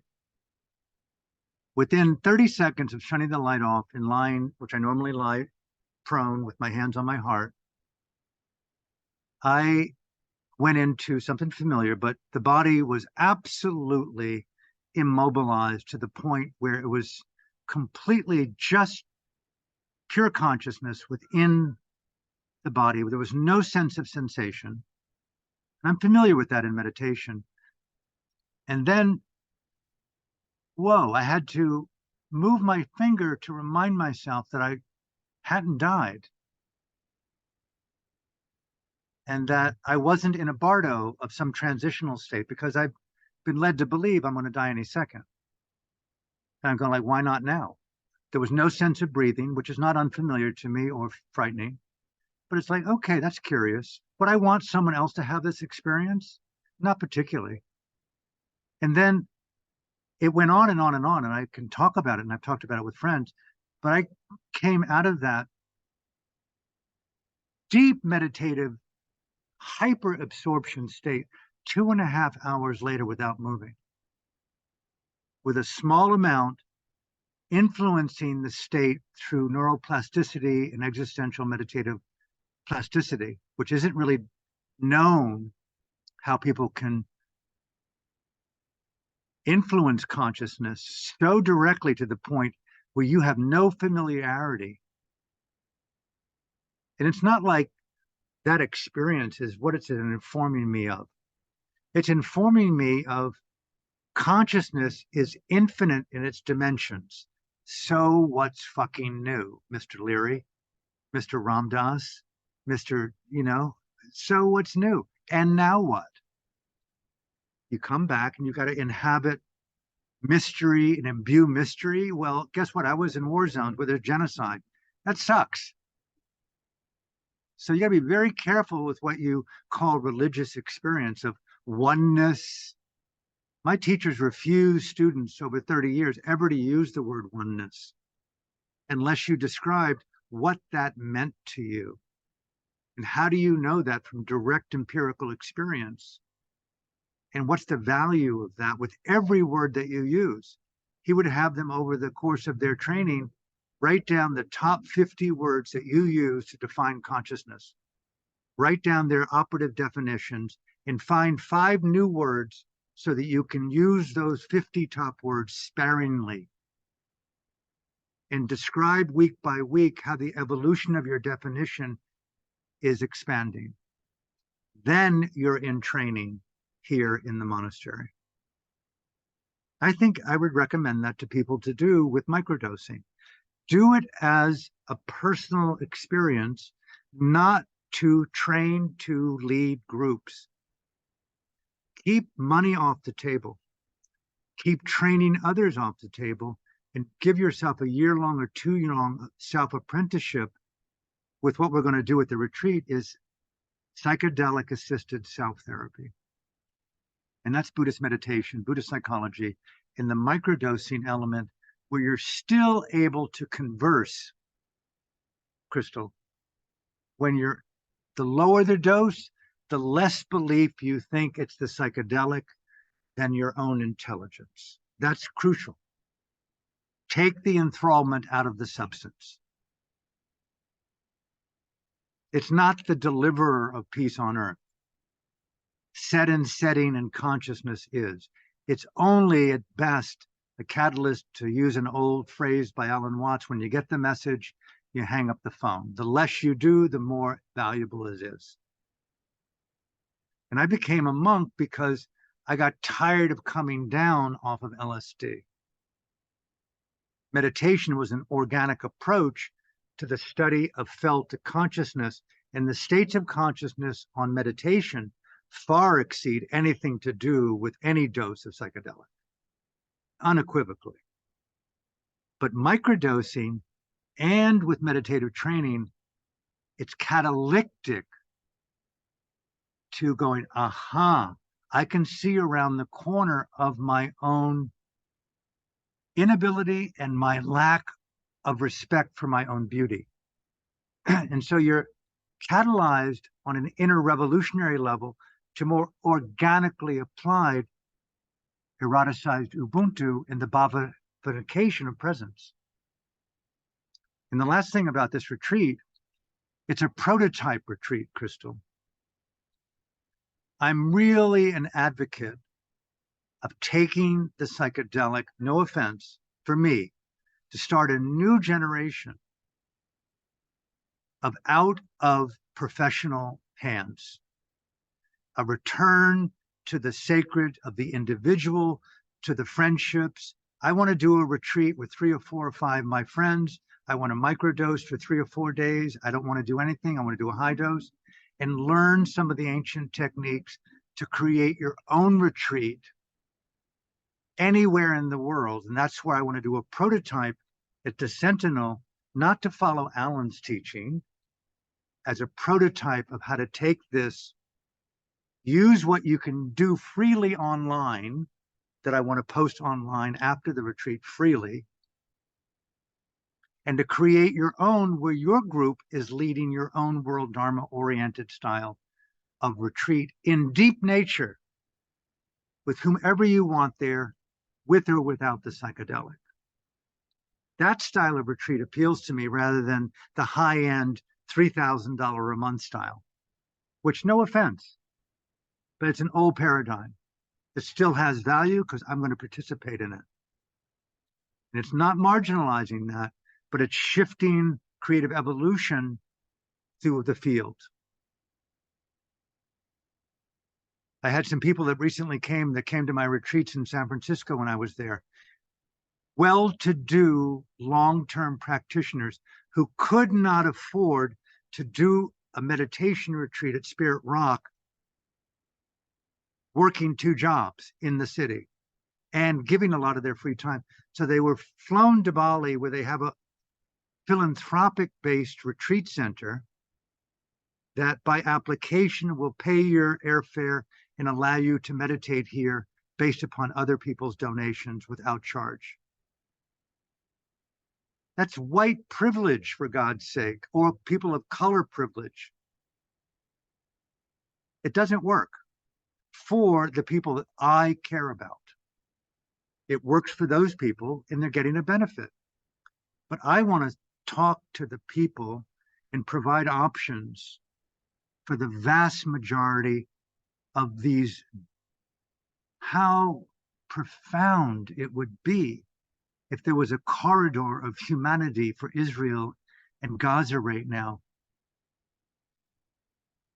And tens of thousands of these people could be housed on any number of the hundreds of islands off the coast of British Columbia in the spring to heal through love, massage, veganism, diet, swimming, kayaking, whales, intimacy, love, and philanthropic support. Psychedelic philanthropic activism is a new phrase I've coined, and I'm going to put it out to the world every week of my life until I die. There's so much loot in the Renaissance. Chip Wilson, Lululemon, you're worth $8 billion. Liberate the downtown east side. Don't keep buying buildings. Speak truth to loot. It's compassionate.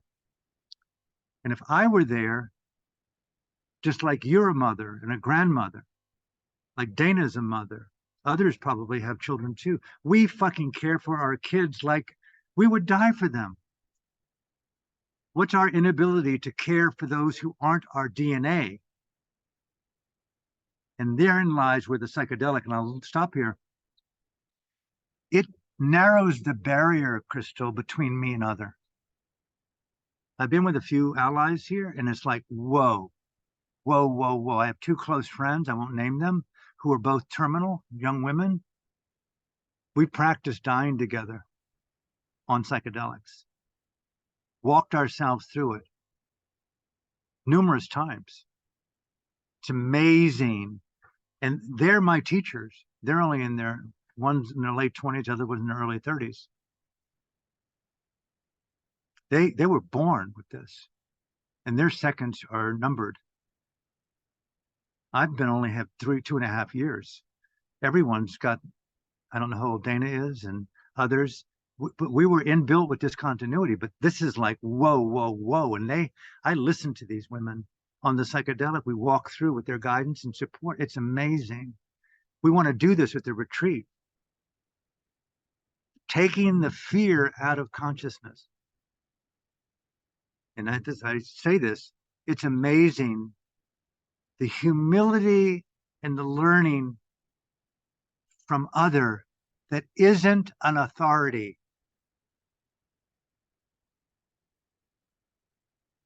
And you can hear me, I've been on stages for 25 years, coming down heavy on my own delusional double, triple life. I've written books about it. And I know a lot of these leaders, and the lives that they live is beyond. They know it. They know that I know it. They know that you know it. But they still can't break the cult of their bestseller. They call me because I'm Mr. Spiritually Incorrect. Alan, how do I come out of the cult of my own fucking inability to break the coma of my bestseller? I can't hang out in the now anymore. It's so boring. I've got a bestseller. All I think about is sexual fantasies with my marriage. It's so out of the moment. And I imagine I'm making love with someone other than her. But I've written a book about integrity and being in the moment. How do you get out of that? Call it existential, psychedelic oriented psychotherapy. Come to the retreat, apply with Dana. That, if we had a healing circle, this is another thing about the microdosing. And Dana knows better than me because she's living on occupied territory. I'm living with an indigenous population here that was never ultimately conquered. Is reconciliation is so cliched. Fucking good friends and married couples can't even talk. All they do is settle things in court that never settle. And they talk about ancestral reconciliation, about let's get the indigenous people come. And meanwhile, they're fucking bickering and complaining and bitching and bastarding with every one of their colleagues and friends that they've written off. Like, write down in your journal, who are the 10 people you don't want to talk to? And I guarantee they're probably people very close to you that were once colleagues or teachers or friends or allies. But who do you want to reconcile with? And the cliche is this microdose starts to open a door, at least it has for me, in with what you don't want to feel in yourself about your capacity to include in your own interiority, which is justified wrongness of other. You know how I've sat in family judicial court in Vancouver unproudly for the better part of 10 years to be my own attorney during one of the longest family custody battles fought in judicial court in Canada based upon my daughter's mother, not my desire, but I stood up for my daughter, not for me. I stood up for children. I said, no, this is wrong. So I studied the law. I sat in on all these courts and listened to people who touched and did all kinds of mindfulness retreats, psychedelic retreats, and now they can't bear each other over their fucking kids, where the judge is saying, we're only here to support the kid's best interest, motherfucker. And because you can't talk, and you tell me you want to do more ayahuasca to heal, and you can't heal yourself well enough to care about your children sufficiently enough to take it out of the hands of a stranger to determine how much you see and pay to see your child? You fucking idiot. Do you realize how much denial you're living in and deception? How many times I've heard that, Crystal? So the dosing offers a window of what I would call ethical dharma spiritual courage. You're willing to see what you don't often want to see. Not about what you need to heal in yourself, what you need to see in yourself that could benefit your child, your partner, your own sense of personal peace. And I promise to honestly stop here with this, but the dosing, I can't wait to do it with the group. But people often ask me, and I often refuse podcasts to talk about it. I'm starting to open up more, but I wrote the book Facing Death. I don't know whether you read it. That it's like, it's so inbuilt in the DNA of the psyche to fear death. But on the dosing, I'm going like, is that a medical inheritance? Is that like a Christian patriarchal overlay? Is that like for me to believe in heaven? And what the fuck? I don't quite feel it. I should be grieving, they told me. I've gone to the best. This is you're not really willing to grieve the loss of your daughter. I'm going, okay, I'm crying, but I don't really feel grieving. And it's like, these are not alligator tears, but it's like, God, I'm okay, I'm grieving, but it's like, isn't everywhere in the universe going extinct at this very moment? Like, and on and on and on. But the microdosing is like amazing to me, the inherent repressed resilience in the human psyche that you have access to as a superpower if you stop marginalizing yourself as a victim or something wrong or needing to overcome an anxiety or depression based upon something in the past that didn't happen right. How many political prisoners, if you want to study this, 4 books, 10 years of work, studied the mind and the psyche of political prisoners in Burma, 200 interviews. Almost all of them, Crystal, without the psychedelic, said, we refused to see that the iron bar confined our freedom. The way we ate and slept and moved, even tortured, we embodied our dignity. Their dignity, my dignity was not theirs to take. Boys and girls, not all of them, some broke. But and the majority of them were Buddhist practitioners. That's like, whoa, whoa, whoa, whoa, whoa. That's evidence of a non-pathological approach to forced awakening. So it's like the psychedelic, I've never felt more nimble and dignified and aesthetic and creative now that I'm depressed and dying. Like, how did that happen? Did I turn it into a gift, or was it the ketamine? Was it the psilocybin? Was it the acid? I don't know. Was it nature? A combination of all of it. But I want to explore it in a 10-day setting with good minds like Dana and Jillian and Richard and others who come, and see as a thought experiment, what is the evidence of what I'm talking about with others in a collective environment, small group, and see and study that and film it. And maybe there's evidence here that will help the future of life. So that's a little bit of my background with it and my present relationship with it. And I wouldn't do it without Dana and Jillian and Richard there. I wouldn't do it. I don't want to be responsible for the use of a substance with people. And I've never advocated people use it. And even there, it's going to be optional. Mhm. And I won't be using it there. But I will be offering it as an option to those who want to use it under things that I know, and really, really, really framing it as microdosing, not medium and large dosing. I really want nothing to do with that dimension. Leave it to those retreats that do it really well. But I'm enough hallucination already with my eyes wide open to deal with my comfort level. Others, before we maybe go somewhere else? Question? Thank you, Alan. Hello, Alan. Yeah. This is Gary Crabb. I've heard and read a lot of things about the psychological healing effects of psychedelics and experienced some myself. Less of the physical healing that you mentioned a couple of times. I wonder if you could say more about the physical healing and why that's more challenging, it seems.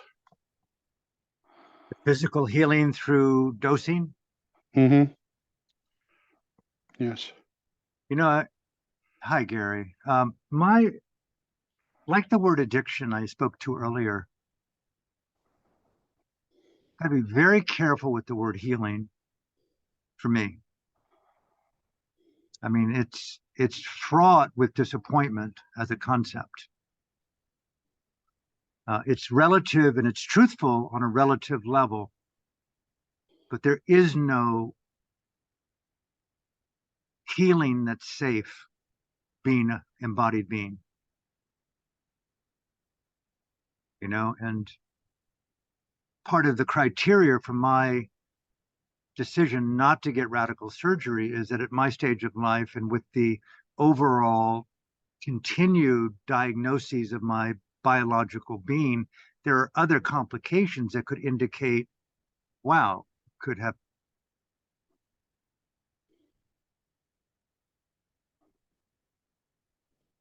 I won't get into graphic details, but there could be things that, guess what? You want to keep the cognitive skill, your physical mobility, and just want to keep living the life that you can while you've got one.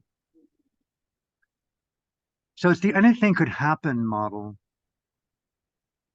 On a healing level, to be extremely personal, I would replace the word, and I'm going to replace it to the point that I'm mindful, is I would call it therapeutically influencing, Gary, rather than healing. Healing has intrinsic a belief of a positive outcome in it. Mm-hmm. And yes, I've had dengue fever, I've had malaria, I've had typhoid, and you heal from that. Okay.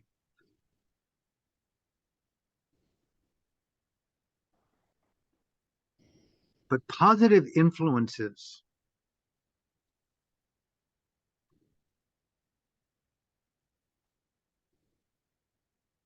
I am working every day with, because I do yoga, I call it inner Dharma asana, specific mental formations that are deliberately enacted.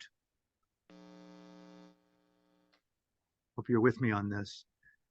Personal inner formations that are deliberately enacted, like physical asanas in Ashtanga or Yoga asana. Sun salutation, upward facing, on and on. These deliberate formations that I've learned over the years in esoteric Buddhist environments, primarily to do with my abdominal, my chest area, my heart area, where I visualize and cognitively inhabit the felt intuitive intelligence on minor doses, sometimes larger doses in the evening because of the day-long use of minor doses, where I'm envisioning normal age-based biological functioning. Call that healing or a return to normalcy. But I do not hope for an outcome. I'm trusting more in a miracle. And I do believe in miracles. And so that's one element. And I could get specifically into what are those interior formations, and maybe next week when we deal with self-therapy more explicitly, or at the retreat as well. But that's a very, very important process and practice that I also want to communicate, along with psychological, emotional, and existential plasticity through meditative engagement of discernible formations through mindful intelligence practices. Positive beautification futures. Those intelligences are discernible. They can be written down, they can be discussed, they can be practiced. You can inhabit them. And you can prompt them like AI for organic AI in your own being. Next thing you know, you are inhabiting that intelligence as an inner deliberate formation of so-called transformational normalcy or healing. And that, if you've got something going on in there, I've seen, Gary, in Burma, there's a book you can get online that's for free called Dhamma Therapy. It's translated by a senior monk in Malaysia. His name is Aggacitta, Aggacitta. It's called Dhamma Therapy, a term that he coined.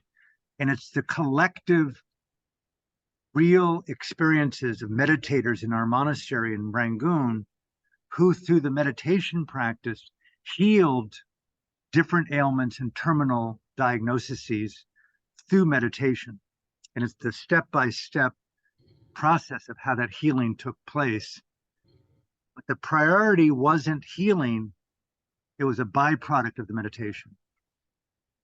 So you can be very careful of doing it for healing's sake, but there are practices in the tradition where that's possible.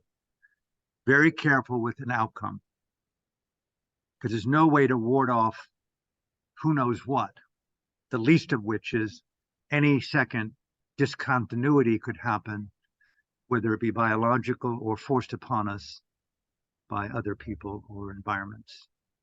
So that's very careful. That's where I'm utterly taken in by cognitive engagement of consciousness, because that type of so-called healing is durable and longer lasting than so-called physical healing. And that brings up an issue of what is birth, what is death, what is continuity, what is dependence, what is interdependence, what is dimensionality. All this will be discussed and explored in the retreat. You know, another thing about dosing that I haven't brought up, which is, you know, I primarily grew up next to Edgar Cayce's foundation in Virginia Beach, the Association for Research and Enlightenment, who was one of the world's foremost psychics. And he went into spontaneous trance, and they've got documented cases of nearly 10,000 people that were healed from a distance. And then I went to the University of Virginia. You may have heard of Dr. Ian Stevenson, who did, you know, the greatest psychiatrist, Canadian psychiatrist, who started one of the first paranormal labs in the world. And if you look online at the University of Virginia, there's all kinds of research, amazing books, 2 books that changed my life 30 years ago, 20 Cases for Rebirth, where he did studies around the world of people who had paranormal experiences. Anyway, in Burma, the meditative realm, it's not direct, but there's a lot of psychic experience in meditation that's the byproduct of refined consciousness. And so dosing in the last 3 years, and even back in Vancouver when we're doing DMT, MEO at different levels as an experiment and a thought experiment, we encountered deities, devas, brahmas, and lower embodied beings a lot of the time. And how do you interrelate with them? How do you know them? They're your own fiction, or they creations, or they projections, or they real? And I have a friend of mine, Dr. Janine Davies, who I witnessed more than once in intimate dialogue with deities, you know, and I've had my own, the same thing in Burma on a meditative level. So that's another form of healing that when you look at classical Buddhist teachings, for example, you're familiar with metta or loving kindness. When you look at the traditional Buddhist teachings on metta, monks and nuns who are living in a forest in northern Burma were dealing with unbelievable, unexpected, unsourced complications in their interior. They were bewildered. Why are we overcome by these anxieties? They went to the Buddha, and the Buddha, through his own psychic power, said, you've infiltrated an area where there are other beings that do not want you in their area. And so he said, develop loving kindness through the systematic development of metta and assuage their preoccupation with ownership. And that's where the Metta Sutta originated, is the influence of self with unseen other. And equal to that, Gary, how unseen hierarchical other can help with healing as a human being. So rather than just taking it into your own healing, how to call upon other deities to support that healing, which is something that I do as well. But it's a little bit esoteric for people, and I kind of keep it somewhat quiet, but except I wanted to bring it up here. So Dana, how are we doing for time and so on? And Yeah, we've gone over our time. It's 8:13 here on the coast. okay, so I'm gonna So we should, save stop. yeah, we And should probably wrap up, and then we can, if yeah, we can address anything at next week's session. so that's in light of that next Monday for those on the Pacific time, and Tuesday here in this part of the world. We have our third part of this series. Of course, if you want to join, maybe you're already registered. If you have friends that want to come in, please do. And I remind you, if you're interested, please reach out to Dana about our 10-day retreat in August of 2024, and just simply indicate your interest. And you'll be among the first to be able to register for that when the application gets up in the next month or two. So I hope to see you next week. Dana, thank you. Yes, thank you, everybody. And thank all of you for participating. Hope to see you next week and have a beautiful time. And from my heart to yours, thank you for being a part of my life. Dana, thank you, and everyone at the Sentinel. Yes, you're welcome. Bye-bye.